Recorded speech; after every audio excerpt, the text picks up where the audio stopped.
One group of policy advisors says that it's not just the defence budget that's a mess and warn the whole spending review is in danger of failing. Well, Chatham House Associate Fellow Alexis Crow joins us now. So why is this review in danger of failing, Alexis?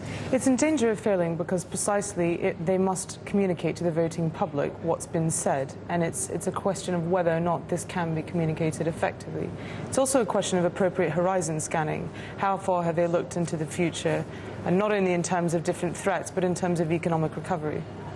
And interestingly, the government is saying, when it talks about major threats to the UK, they're saying that this is coming from asymmetric warfare, cyber warfare, terrorism from Northern Ireland, as opposed to conventional warfare where you have a clear and obvious enemy. Do you agree with that? Precisely. I mean, the confusing thing is that it highlights Iran as a central threat, but then doesn't say exactly how it's going to deal with this. And then it goes on to say, of course, about Northern Ireland and the threat being in Northern Ireland being severe. But cyber is a huge issue, and that's taken central part of the SDSR.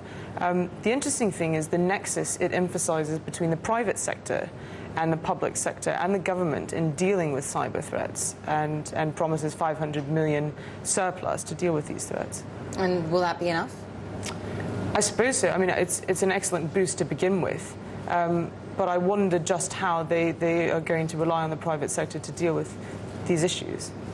The government is expected to go ahead with plans to build 2 new aircraft carriers costing more than £5 billion. Many experts saying that it's a waste of money because Britain doesn't need them, because it's not going to be engaging in that kind of state-on-state warfare that these carriers are aimed at. What do you make of that?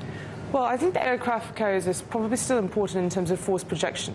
And I think part of the SDSR, though it looks to future risks and complex challenges, such as cyber and energy security, a lot of it's also based on current events, Afghanistan primarily, and secondly, also looking to Britain's interests and how they're endangered in the Gulf of Aden and Somalia. So the fact that you can position aircraft carriers around these problem areas, as they highlight Somalia and Yemen in addition to Afghanistan, is quite key. But I guess one of the concerns is that Britain won't actually have any jet aircraft to fly off the carriers for years to come. How on earth do you justify the carriers then? I suppose they're keeping in touch with the former government in terms of not cancelling these equipment packages.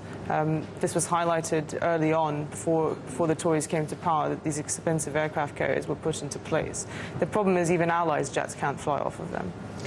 How seriously, how much are you reading into this review? Does it give us some real insight and understanding into the concerns of the government security services? I think it's excellent in the way that it's expanded to include a holistic approach to security. So they've specifically and deliberately called it a defence and security review and established a National Security Council to deal with these threats. This is hugely important because it's expanding the concept of defence. But the fact that they're promising there's going to be a review every 5 years makes us question the process. OK, Alexis Crow, Associate Fellow at Chatham House, thanks very much for coming in. Thank you. To talk to you.